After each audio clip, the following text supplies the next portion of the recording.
tous. Dans cette petite vidéo qui va être relativement courte, on va essayer de faire la mise en plan de cette pièce qu'on a créée la dernière fois, donc un dessin. Donc, on va aller simplement dans Conception ici.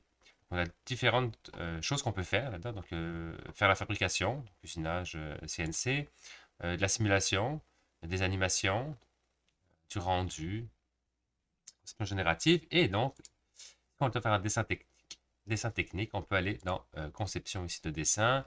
On va faire un dessin de la conception. Donc, le boîtier, notre boîtier. On va le créer à partir de 0. Hop là, je clique déjà mal dessus. Donc on va faire un template à partir de 0. On va se mettre en norme ASME parce qu'on aura Amérique. Unité, on va regarder des millimètres. On a tout fait en millimètres, ça va être beaucoup plus clair. Comme type de papier, on va se mettre en portrait, 8,5 par 11. OK. Et on va déposer notre pièce quelque part par là. Ça va être notre vue de base. Donc l'échelle 1 pour 2. On peut mettre en 1 pour 1, ça va agrandir. On peut mettre 1 pour 3, ça va être plus petit évidemment. Donc nous, 1 pour 2, c'est pas mal comme échelle. On veut voir les arrêts de tangente, donc pour les arrondis. Il y a plusieurs manières de voir ça. Je ne sais pas si on peut bien voir ici. Ça ne va pas vraiment nous les afficher. Donc, soit elles ne vont pas jusqu'au bout, soit elles vont jusqu'au bout. Euh, ou alors on les cache complètement, mais c'est quand même plus clair de les voir au moins. Donc, on va voir les arrondis ici. Fermé. Okay. À partir de cette vue de base ici, on va créer des vues de dessus. Voilà. Donc on clique dessus, puis on se déplace vers le haut, ça va être notre vue de dessus. Donc dans la norme ASME, la vue de dessus est au-dessus, la vue de dessous est en dessous, la vue de droite est à droite. Et la vue de gauche, moi j'aimerais ça voir quand même ce qui se passe à l'intérieur pour pouvoir coter, par exemple, la hauteur de ce petit bossage, euh, la profondeur ici des trous, etc., etc. Donc pour faire ça, on va faire une vue en coupe. Donc je vais venir couper cette vue-là, au milieu ou n'importe où en fait, mais au milieu ça va être pas mal. Là, et on clique sur la petite croix ici, on valide, et on va se mettre à gauche pour faire la vue de gauche en coupe. Tout est beau. OK. Donc, il m'a créé ma vue de coupe. Alors, on va remettre le titre au-dessus. Je préfère l'avoir au-dessus. On va décaler un petit peu. Et là, tu n'arrives pas. Et la décaler un petit peu. Parfait. Voilà. Les traits sont un peu serrés sont un peu serrés ici, on va les mettre. Voilà. Un petit peu plus clair. Good. Super. Donc, on a notre dessin avec notre cartouche. Donc, dans le cartouche, on va retrouver les informations utiles. Donc, on peut créer des nouveaux cartouches. Là, c'est un petit peu plus complexe. On va pas faire ça aujourd'hui. Mais on voit que dans notre cartouche, on a le nom du projet, le nom de notre pièce, l'échelle en bas, le nom du concepteur, etc., etc. Donc, ce qui nous manque vraiment pour avoir notre dessin complet, c'est de coter toutes ces pièces-là.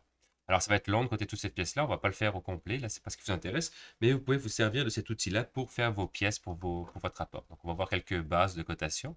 Donc, d'une manière générale, l'outil cotation, c'est le même que dans les esquisses en 3 dimensions. Donc, on a l'outil cote. D, le raccourci D fonctionne aussi comme dimension. Donc, on clique sur D. Puis, on va commencer à coter. Donc, par exemple, ici, on va voir notre fameux 110 mm qu'on avait défini dans notre esquisse. Par exemple, de là jusque là, on devrait avoir notre 40 mm. De là jusque là, on devrait avoir notre 45. C'est ce qu'on avait. C'était les dimensions de notre esquisse de base, la première qu'on avait fait. On a également la petite forme pour l'acrylique ici. Donc, on l'avait placé à 10 mm. Donc, si je veux coter par rapport au centre de la forme, ce que je peux faire, c'est par exemple créer un trait d'axe ici et dire, OK, fais-moi un trait d'axe qui va être au milieu de ces deux lignes-là. On peut ensuite modifier la longueur si jamais on veut l'avoir un petit peu plus long. Donc, si je continue à côté, par exemple 10 ici, pardon, on va avoir notre 10 mm qui était bien ici, qui représente le centre. C'est rarement une bonne idée de coter de cette manière-là. Donc, ce qu'on va plutôt faire, c'est coter par rapport à quelque chose qu'on peut mesurer. C'est-à-dire de là jusque là, 8,5. Et on va essayer de prendre toujours le même référentiel, la base ici de mon boîtier. Donc toujours le fond et de là jusque là. On devrait avoir donc effectivement 11,5. On va mettre ça en dessous. un petit peu mieux. Voilà, d'accord. Donc 11,5 moins 8,5, on a bien notre 3 mm d'épaisseur. On va également mesurer là, ici la longueur de cette fente-là. On va pouvoir peut-être mettre ça ici, 100 mm. Parfait. Ok, super. Et on pourrait se mettre un trait d'axe, par exemple, ici au milieu. Tac, tac. Pour montrer que la pièce est majoritairement symétrique. Si on exclut évidemment le petit parti. Good. Par exemple, ici, on voit qu'en bas, on a des trous. Donc, on pourrait coter des trous, c'est important. Surtout, c'est des trous pour des taraudages ici. Donc, il y a un outil pour ça. Donc, si on vient voir ici, il y a note de perçage de taraudage. Donc, on va cliquer là-dessus. Et on va, par exemple, ici, se mettre sur ce trou-là. Donc, on va s'écarter un petit peu. Qui va nous mettre une annotation pour ce trou-là, qui en fait est le même que celui-là. Donc, lui, il reconnaît que ces trous-là ont été percés ensemble. Donc, il nous dit, on a deux trous qui vont être un gauge numéro 6. Donc, lui, il met exactement le diamètre de l'outil à utiliser, avec une profondeur de 10 mm. Et donc là, ça va être le trou de perçage pour faire un filet ou un taraudage 632 Coarse Unified avec une classe 3B d'ajustement. Donc, il donne toutes les annotations pour la personne qui va fabriquer. Donc, c'est pas la peine de renoter celui-là. On sait déjà que ça va être le même. On en a un deuxième, trou de perçage, ici. Pareil, les deux là. Par exemple, lui. On va aller se mettre quelque part ici. Pareil. Il nous donne le trou de perçage. Lui, comme il était plus petit, on avait du 2,56. Le trou est un petit peu différent. On a toujours deux fois, celui-là et celui-là. Et le dernier, donc lui, était unique. On va le mettre quelque part par là.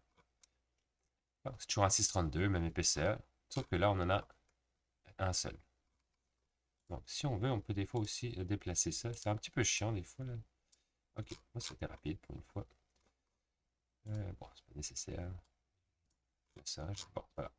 Ok. On peut également, par exemple, coter mes rayons ici. Je pourrais coter ces rayons ici. Qu'est-ce qu'on pourrait coter? Différentes affaires. L'épaisseur, par exemple, de ma paroi ici. Donc, c'est sûr que la dépouille a créé une petite variation ici dans la longueur. Donc, lui, au lieu de mettre 2 mm, il met à 2,0,31.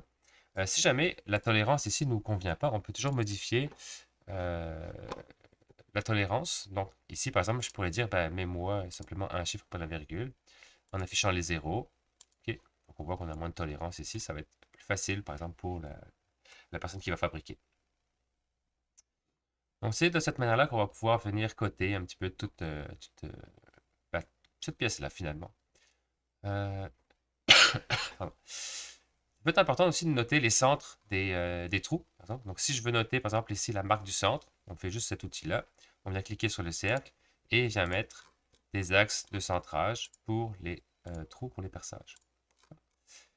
Évidemment, à partir de là, après, on peut venir coter ces trous-là. Donc, on se rappelle, l'espacement qu'on avait décidé entre les trous, c'était 8 et 75. Et de mémoire, on avait aussi donné comme cote de là jusque fond ici, 7.5. Et par exemple, on pourrait noter la position de ce trou-là. Donc là, il me manque une référence, par exemple, par rapport au fond de la pièce. Pour faire ça, il faudrait que je me fasse un trait d'axe au milieu. Je pourrais me mettre au milieu. Ou alors, je pourrais simplement venir coter la position de lui par rapport à cette base-là.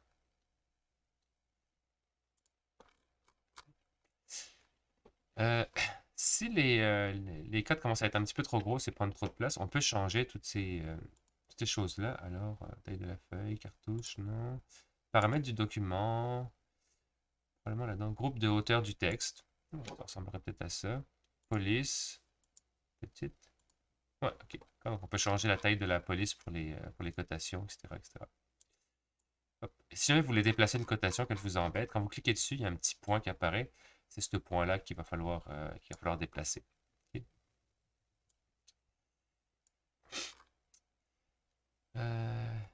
Donc, c'est un petit peu cette manière-là qu'on peut coter les pièces.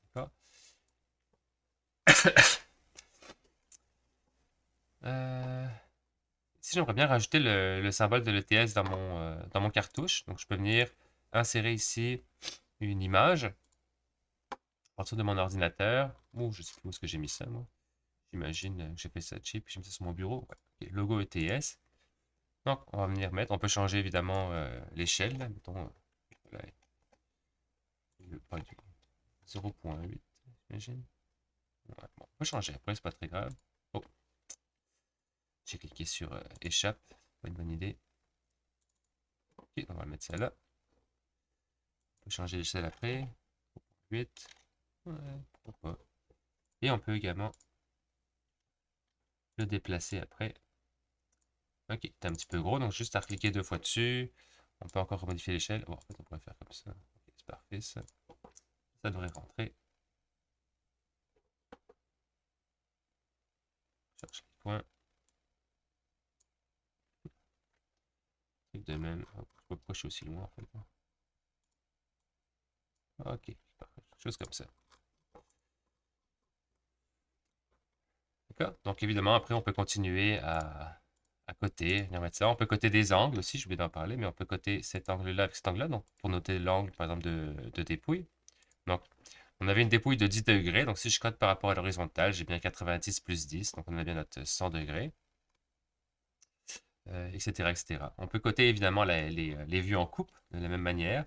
Donc, par exemple, ici, de là à là, j'avais un 5 mm. J'aimerais ça l'avoir en haut plutôt, comme ça. Donc ça, c'est ma fente ici. Donc on avait laissé 5 mm pour pouvoir mettre le plexiglas.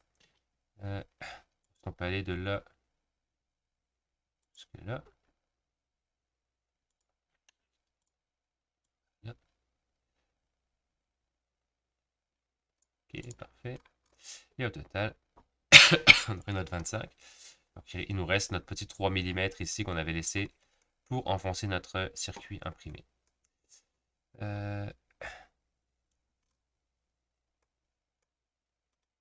Parfait, parfait.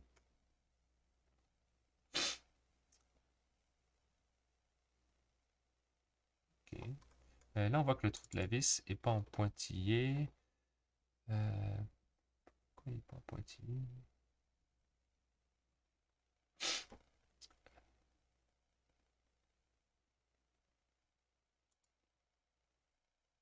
Ok.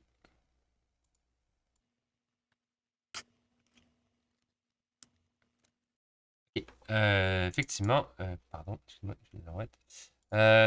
En fait, ce qu'on voit ici, là, je sais pas pourquoi, je pensais que c'était les trous de vis qui étaient comme mal placés ou c'était un petit problème. Mais en fait, non, effectivement, c'est juste le rayon de.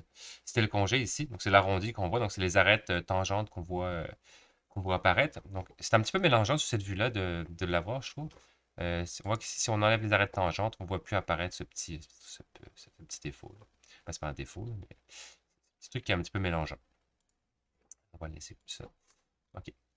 Euh, donc, dans le fond, c'est un petit peu de cette manière-là là, que vous pouvez réaliser ben, vos vues, vos dessins techniques. Là. Donc, vous avez 3 pièces à faire pour votre rapport. Vous pouvez utiliser évidemment ce logiciel-là. Une fois que vous avez terminé, vous pouvez exporter ça au format PDF, TWG ou ce que vous voulez. Évidemment, PDF, ça va être le plus facile pour mettre ça dans votre rapport. Et ben, c'est à peu près tout, là, d'accord? Pour une petite introduction. J'espère que ça peut vous aider, puis ben, à la prochaine.